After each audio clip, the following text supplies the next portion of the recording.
Hola, el tema de hoy se llama fuerzas intramoleculares o también conocidas como interatómicas y fuerzas intermoleculares. Son cosas totalmente distintas que ahorita vamos a ver de qué se trata cada una de ellas. Bien, comenzamos con hacer énfasis en lo que mantiene unida a toda la materia es gracias a las fuerzas. Como mencioné, son dos tipos, las fuerzas intramoleculares y las fuerzas intermoleculares. Las fuerzas intramoleculares es lo que nosotros vamos a ver ahorita, que son los enlaces, el iónico, covalente y metálico. Bien, primero debemos de partir de la definición de lo que es un enlace químico. Según la IUPAC, nos dice que hay un enlace químico entre dos átomos o grupos de átomos cuando las fuerzas que se establecen entre ellos permiten la formación de un agregado con la suficiente estabilidad para que pueda ser considerado una especie independiente. Con una definición más sencilla, nos podemos quedar que un enlace químico es la unión entre los átomos de un compuesto. Fin. Ahora, nosotros conocemos que existen 118 elementos, al menos hasta ahora, de la tabla periódica. Estos 118 elementos se combinan para dar a su lugar compuestos. Un compuesto es algo muy diferente de la mezcla. Nosotros ya sabemos que la mezcla es la combinación de dos o más elementos o compuestos, pero sin que cambien sus propiedades químicas. Cuando nosotros producimos un compuesto, estamos cambiando completamente sus propiedades químicas y físicas. Un ejemplo de eso es el cloruro de sodio. Nosotros sabemos que el sodio es un metal que se encuentra en el grupo 1 de la tabla periódica, es conocido como metales alcalinos, y el cloro se encuentra en el grupo número 17 y es un gas. Entonces, estos no tienen nada que ver con el cloruro de sodio que nosotros conocemos como la sal de mesa. Estos son elementos y aquí tendríamos como resultado un compuesto. Ahora, en la Tierra no existen como tal elementos que estén completamente solos. Siempre van a estar enlazados. No vamos a ir caminando por la banqueta y nos vamos a encontrar un elemento sodio ahí tirado. No, siempre están formando compuestos. Bien, aquí es para ejemplificar lo que sería un enlace. Tenemos nuestras estructuras de Lewis. La del sodio solamente tiene un puntito debido a que solamente tiene un electrón de valencia. El cloro tiene 7 electrones de valencia, por lo tanto va a tener 7 puntitos de mi estructura de Lewis. Cuando yo los voy a unir,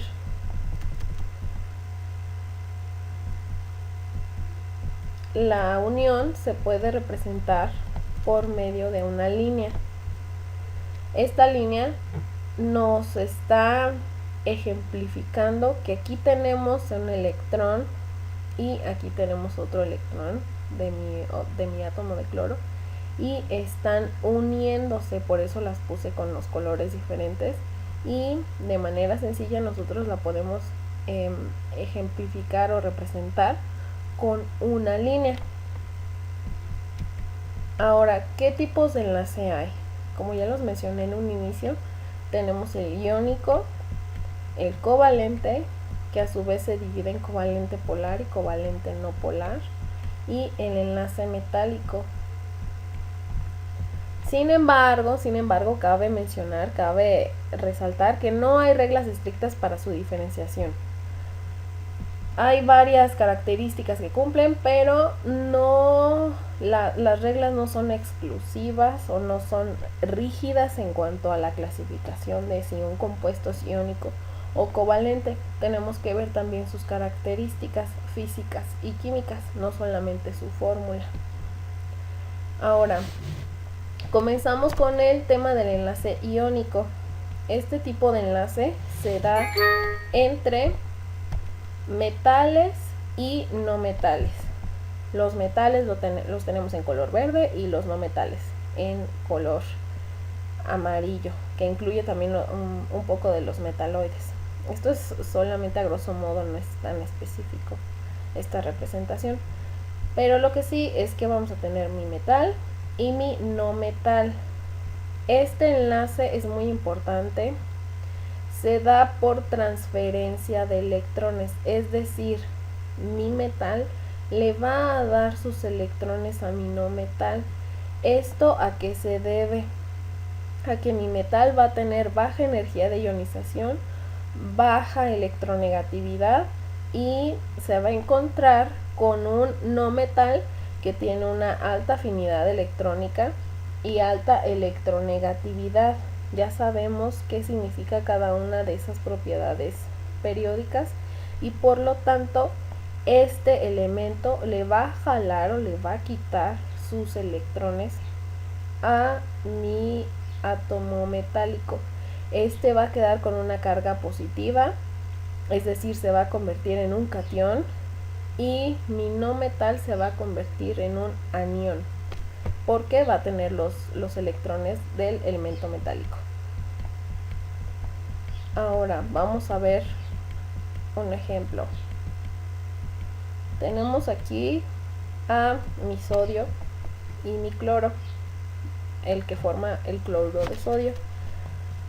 Sabemos que tenemos aquí en la capa número 3 un electrón de valencia y en el cloro tenemos 7 electrones de valencia.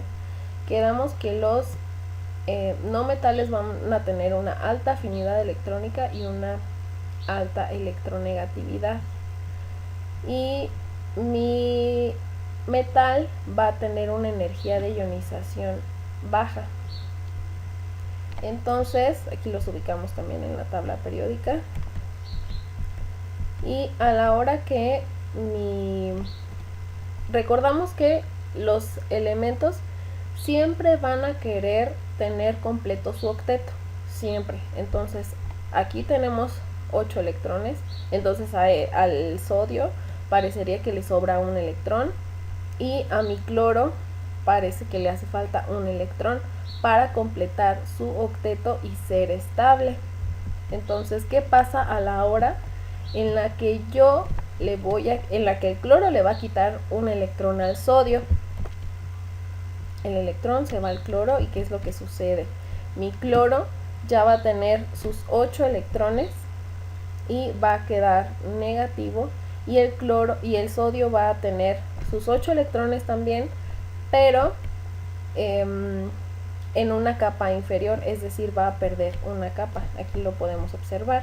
Aquí arriba teníamos tres capas, aquí ya solamente tenemos 2, pero está llena. Entonces aquí mi sodio va a ser más estable con sus 8 electrones, donando un electrón, y queda con el signo positivo, es decir, se formó un catión, y esta sería su nueva configuración electrónica. Ahora, ¿qué pasa con la configuración electrónica del cloro? Va a quedar de esta manera. Su capa número 3 va a quedar llena debido al electrón que ganó del sodio, y ya va a tener sus 8 electrones.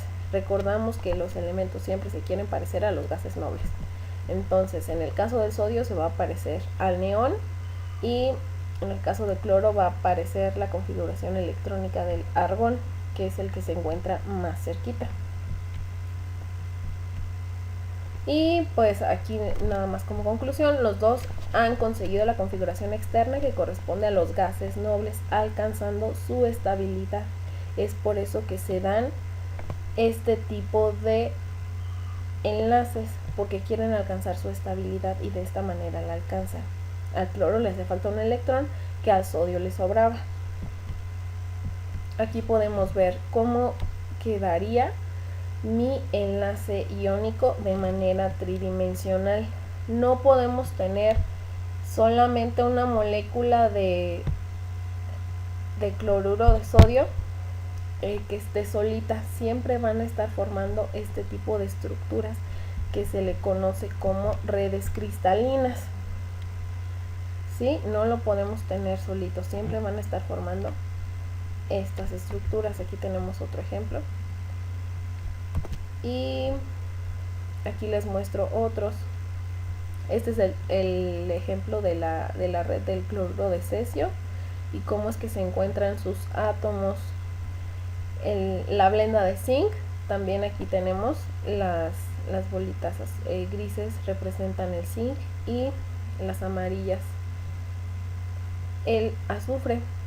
Entonces, si se fijan, todos los azufres que están rodeando al zinc, y si lo vemos desde otro punto, todos los zinc que están rodeando a mis azufres. La bursita, aquí tenemos el mineral. Esta es la forma en la que se va a encontrar mi molécula, por decirlo así. Y estas son las características que van a tener los compuestos que se forman mediante enlaces iónicos, que también se conocen como compuestos iónicos. Estos compuestos se dan entre metales y no metales, ya lo vimos al inicio. Se ionizan, es decir, se separan al ponerse en contacto con el agua, y estos son capaces de conducir corriente eléctrica. Se disuelven fácilmente en agua y conducen electricidad. Los compuestos iónicos se encuentran en la naturaleza formando redes cristalinas. Estas son las estructuras que conocemos como redes cristalinas, con puntos de fusión muy altos. ¿Qué es lo que sucede? Cuando yo aumento mi energía calorífica, lo que voy a hacer es hacer vibrar primero mi red cristalina. Empieza a vibrar. Acordémonos que cuando nosotros aumentamos la temperatura, aumenta el movimiento de las moléculas. Nunca son estáticas, pero sus movimientos van a ser más pequeños cuando se encuentran en estado sólido. Entonces, a la hora que yo voy a empezar a calentar esas moléculas, lo que hacen es que comienzan a vibrar hasta que llegan a un momento con alta energía, o es decir, que se le tiene que imprimir mucha energía para que puedas desestabilizar este tipo de enlaces y podamos cambiar su estado de agregación. En este caso, el punto en el que se va a fundir o va a pasar a estado líquido. Aquí hago una pequeña recapitulación de lo que vimos en la diapositiva pasada. Aquí tenemos mi potasio y está rodeado por 6 cloros. ¿Sí? Siempre van a estar rodeados. El positivo, que sería mi potasio, mi metal, va a estar rodeado por no metales, y los no metales a su vez van a estar rodeados por metales. Siempre van a estar como entre 1 y 1 debido a las fuerzas de atracción que existen, y que vamos a ver que se donan los electrones. Aquí hay otra animación. Bueno, primero vamos a ver la diferencia de electronegatividades, la cual debe de ser mayor a 1.7. Esto es muy importante. Diferencia de electronegatividades para comprobar que un enlace sea iónico. Debe de haber una diferencia entre las electronegatividades de los elementos que lo componen mayor a 1.7. Bien, vemos un ejemplo. El cloruro de sodio.